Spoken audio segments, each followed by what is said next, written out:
Assalamualaikum warahmatullahi wabarakatuh.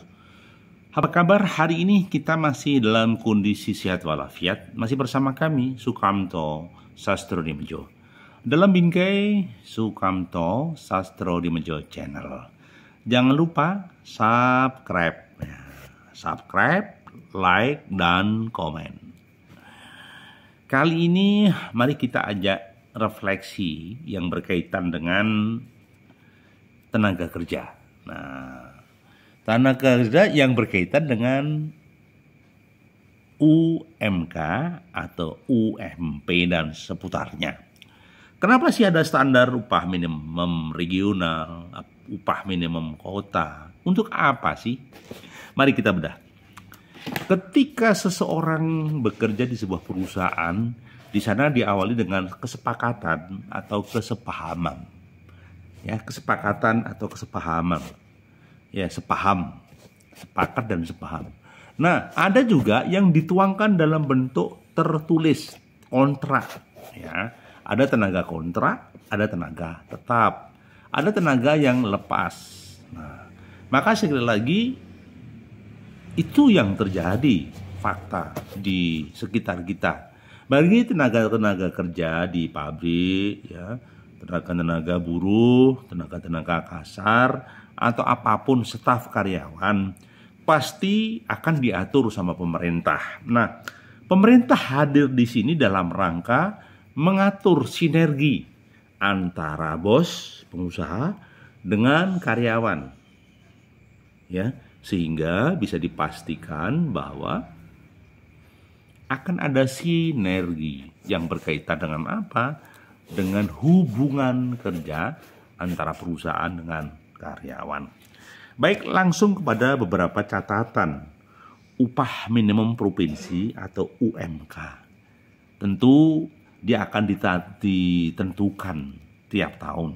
Biasanya di bulan November atau Desember, pemerintah provinsi atau daerah akan menetapkan dalam bentuk UMP dan UMK.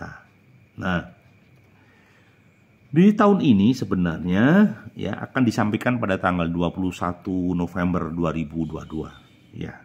Itu sempat disampaikan oleh Menteri Tenaga Kerja, ya. Jadi agar terjadi hubungan yang harmonis antara karyawan dengan perusahaan. Lah, bentuk hubungan yang harmonis tadi manakala karyawan, buruh, tenaga menerima upah atau gaji yang standar. Bahasa pemerintah adalah upah minimum kota. Ada mengatakan upah minimum kecil atau terkecil gitu. Ya. Baik. Jadi sebenarnya berbagai pihak terkait harus memperhatikan. Biasanya upah itu didasarkan juga lewat THL, tunjangan hidup layak. Berapa toh seorang buruh itu idealnya? Misalnya dia seorang karyawan yang belum punya istri. Standar UMR misalnya 2 juta ya. 2 juta dibagi hari kerja. Asumsinya sehari 70.000. Nah, ada juga sih buruh yang bekerja mungkin di bawah 70.000. Nah, sederhananya begitu, sehingga uang 70.000 tadi bisa dibagi untuk makan, untuk bensin, untuk kebutuhan rumah tangga, bayar listrik, dan lain-lain, juga untuk operasional anaknya. Maka saya katakan 70 itu adalah upah terkecil. Gitu. Itu pemahamannya begitu. Baik, ada beberapa catatan yang saat ini. Apabila karyawan di bawah 1 tahun, idealnya upah minimum, dia akan mendapatkan upah minimum. Kalau di atas UMK, maka harapan pemerintah dilarang mengurangi, ya, dilarang mengurangi. Sedangkan juga kepada pengusaha, pada perusahaan, idealnya membayar buruh itu di UMK, upah minimum kabupaten atau kota. Jangan sampai di bawah UMK. Maksud pemerintah bukan intervensi, maksudnya biar terjadi harmonisasi. Ketika karyawan, buruh, tenaga itu bekerja, menerima upah di UMK, dia akan bertahan di perusahaan tersebut. Dia akan menjaga kelangsungan usaha tersebut. Dia akan jujur bekerja maksimal. Tetapi ketika gajinya kurang, bisa juga perilaku kinerjanya jadi kurang. Bisa juga perilaku kerjanya tidak amanah. Bisa juga perilaku kerjanya tidak positif. Ya, maka sekali lagi, kenapa toh UMK itu ada? Maksudnya pemerintah bagus dalam rangka sinergi antara karyawan dengan perusahaan. Tentu ada peran-peran pihak terkait untuk mengarahkan siapa itu pemerintah gitu. Baik. Nah, tapi juga ada sih catatan bahwa ketika bagaimana kalau seseorang itu melanggar? Nah, sebenarnya ada ancaman denda pidana 1 tahun dan denda rupiahnya 400 juta. Itu di pasal 81 ya, angka 63 di Undang-Undang Cipta Kerja ya, pasal 185. Itu di sana di situ ya, disampaikan. Tetapi tidak segarang itulah. Saya percaya pasti teman-teman bos, kemudian juga teman-teman karyawan memahami, karena setiap perusahaan juga tidak mudah, apalagi pasca pandemi, untuk bisa bertahan pun juga tidak gampang, untuk eksistensinya, apalagi konon katanya krisis. Maka pihak-pihak terkait harus memahami, saling menguatkan, saling melengkapi. Kalau misalnya perusahaan kurang, ya tolong diingatkan dengan baik-baik. Tidak perlu demo, tetap dikomunikasikan dengan cara yang santun. Saya yakinlah bos itu pada prinsipnya baik dan dermawan. Kenapa?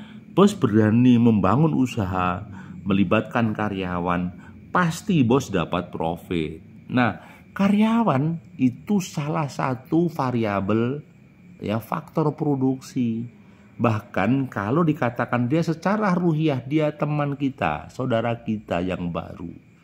Jadi kalau bisa menempatkan karyawan bukan hanya sebagai mesin hidup atau bukan sekedar produktivitas biasa, tetapi tempatkan dia sebagai mitra ruh kita, mitra perjuangan kita, mitra untuk meraih keuntungan, mitra kebahagiaan kita di dunia dan di akhirat. Jadi kalau buruh itu dianggap mitra yang positif, mitra produktif, maka nanti karyawan atau buruh akan bahagia. Di tempat komunitasnya dia akan enjoy, bahkan bisa totalitas. Tetapi kalau karyawan dianggap hanya sebagai mesin pelengkap, ya, mesin hidup, maka yang terjadi ketidaknyamanan. Ingat, orang yang bekerja itu selain rupiah, yang dicari adalah kenyamanan. Ya. Sehingga ketika nyaman, bekerjanya maksimal, menjadi potensi diri yang luar biasa, hasil profitnya di akhir juga pasti luar biasa. Maka ketika kerja, ya, menerima tadi gaji, syukur di atas UMK atau minimal UMK, dengan ikhlas bahagia, yang terjadi ada keberkahan pada bos, ada keberkahan pada karyawan, begitu. Baik, upah untuk pelaku usaha mikro dan kecil itu kadang disampaikan, kecuali pada usaha mikro dan kecil berdasarkan kesepakatan. Kadang ketika maaf ini kita itu punya karyawan usaha belum berkembang, belum bisa gaji UMR, misalnya belum gaji 2 juta, baru gaji misalnya 1 juta 500, ya nggak apa-apa. Kesepakatan dulu. Jadi ada kesepakatan di pasal 90B ayat 1 Undang-Undang Ketenagakerjaan. Jadi maksud saya ada kesepakatan disampaikan, Bapak, maaf kan nih tenaga proyek borongannya ini sehari 50.000. Kira-kira berkenan tidak ya Pak? Mohon maaf, misalnya begitu.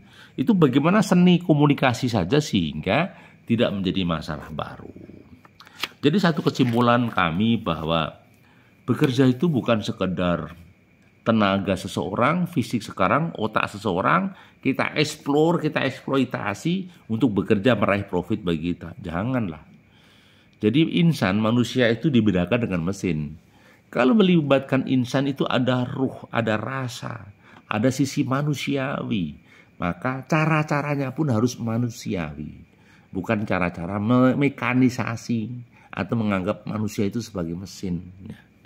Gitu kawanku, terima kasih. Salam buat para bos-bos, para pemilik perusahaan. Juga salam buat karyawan, buruh, tenaga. Tetaplah kita butuh bos, bos pun butuh kita. Maka harus terjalin komunikasi sinergi. Dan saya yakin pemerintah pasti memberikan arahan bimbingan yang terbaik. Terima kasih, mohon maaf bila ada sesuatu yang kurang berkenan. Subscribe, like, dan komen. Kami tunggu sekali lagi. Bahagiamu, bahagiaku, dan bahagia kita bersama Sukamto Sastro di Menjawab Channel. Assalamualaikum.